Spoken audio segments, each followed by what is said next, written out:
Hello, and welcome to day 12, 6 ways to handle opposition within your ministry. And this is a great topic, and I really want to push leaders to ask for public assistance. And that is today's challenge and today's exercise. So it's okay to ask for help. You can't do everything by yourself, especially if you have a large ministry of like 25 to 30 dancers. That's going to be pretty hard to manage by yourself. So it's okay to ask for public assistance. What I want to do is break down the spirit of pride and to let you know that it's okay to have some help. So I'm going to discuss ways that you can do that. But the whole point, or the theory behind asking for public assistance, is leaders can take control of their environment by taking advantage of their surroundings. And again, leaders can take control of their environment by taking advantage of their surroundings. And there are two ways that you can do that. So one, be the referee and not the opponent, and then group therapy.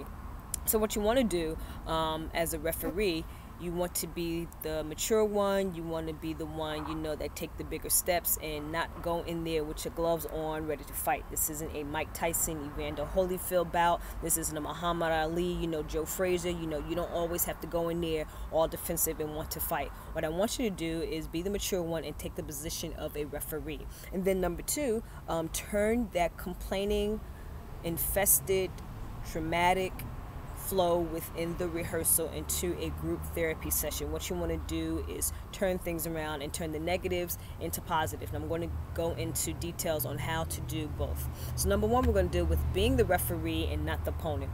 So basically, the job of the referee is to manage conflict, number one. Number two is to delegate authority. And three, apply the law or lay down the rules. So the first thing is, when it comes to leaders managing conflict, they can talk with the person, they can focus on the behavior and not the personality, and then they can develop a plan. On number two, when I mean focus on the behavior and not the personality, if that person is always talking slick, or they just have the personality of always being sarcastic, or always talking sideways, or always have something to say, don't focus so much on the words. Look at the behavior. How are they acting? What is it about them that are triggering the other dancers, to become negative and to always question you? Focus on the behavior. How are they acting? Again, what's that trigger? Number two, when it comes to delegating authority, leaders can articulate their outcome, discuss the goals that you want to achieve within the dance ministry. Two, empower others to lead. If you have somebody or a couple of people, that you are close to, and they're volunteering to help you, and they love you for who you are, and they love the ministry, and they love the people, and they just want to help, then appoint them, give them responsibilities. So if you have an assistant who really loves you and cares about the ministry, let them take attendance, for example. And then you have a second pair of eyes, and then they can let you know, okay, well, Barbara has three excused absentees because she's having a family matter and she's going through something, but she did call and she did let me know that she wouldn't be each time in the rehearsals, that something was going on. Versus the other person, well, Susan, she missed 5 to 10 rehearsals, and she comes when she want to come, and then on top of coming when she want to come, she's 15 to 20 minutes late and then want to dance in Sunday service. So you see the difference. So you have somebody who's explaining to you what's going on and what's happening, and that's very important when it comes to identifying responsibility. So empower those who have a love for you and the ministry and wants to help out. Again, it's okay to ask for help. And if you have a problem with pride, or always in control, or you're paranoid and wanting people, or you fear that other people are going to take your position, you really need to go into prayer and ask the Lord to help you within that area. And also ask God to help you to realize that this isn't your show. It isn't about you. It's not about your reputation and your title as a praise dance leader. You are a minister, and you are there. Your purpose is to groom the dance team. You want to challenge them, you want to make them uncomfortable, and you want to help them grow spiritually. You want to take them out that baby stage. You want to groom them into becoming adults and to develop a relationship with God. So that is very important as a leader. So again, if you're struggling with the spirit of pride, get an accountability partner, ask that person to pray for you, go to your pastor. It really helps to get help if you're struggling with the area of pride. So I just want to throw that out there. I don't know who's that for, but again, if you're struggling in this area, again, just ask for help and ask for prayer. Last part is applying the law, and this is very simple, and it's also fun, and it helps you to grow. So as a referee, what you want to do is start establishing rules, establish order, Hold your praise dancers accountable. Don't allow them to come up in there and run the show. It's not about them. You as a leader must stand your ground and lead. Set order. Set a precedence within that spot.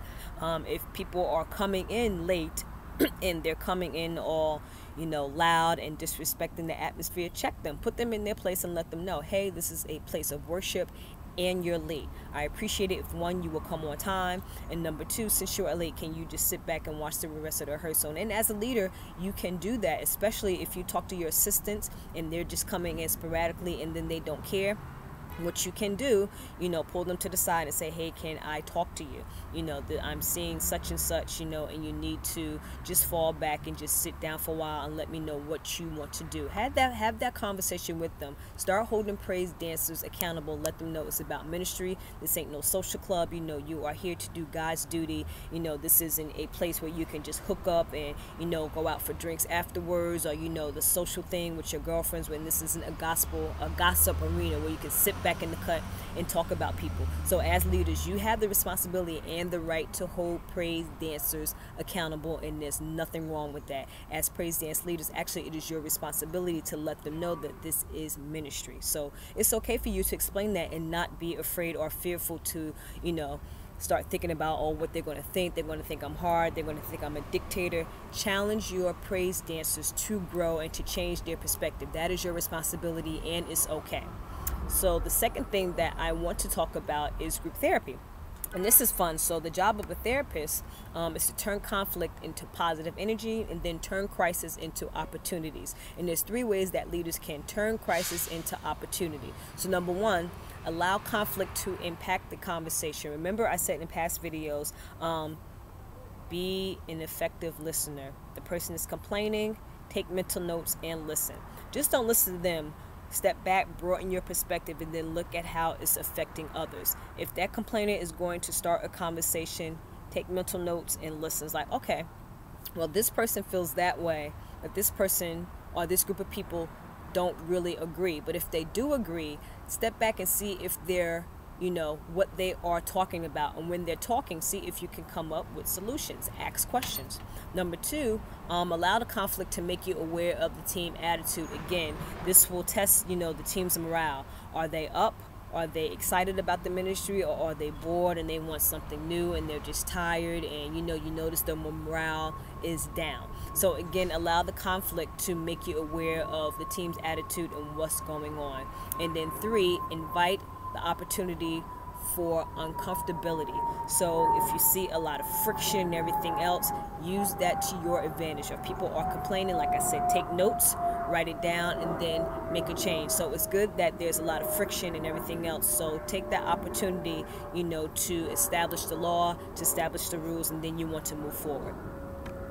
So the challenge of the day, as a referee, what you want to do is name 2 ways that you can referee conflicts. Number 1, you want to name 2 therapeutic methods that you can turn conflict into a positive opportunity. And the first one is you want to name 2 ways that you can referee a situation. So again, when it comes to refereeing a situation, you want to think of ways to manage conflict. How are you going to talk to the person? What are you going to do with that behavior? What type of plan are you going to come up with? And number 2, you can either choose delegating authority or applying the law. Think of 2 ways that you can delegate your authority. And I'll go over the examples again.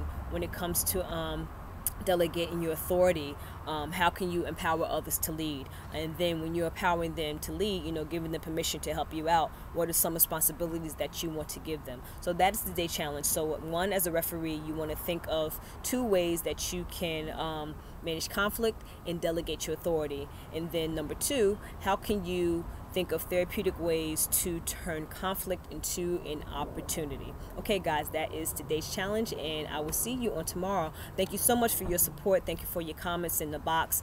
Please, again, keep up the comments, the emails, and everything else, and I will see you on the next day challenge. Be blessed.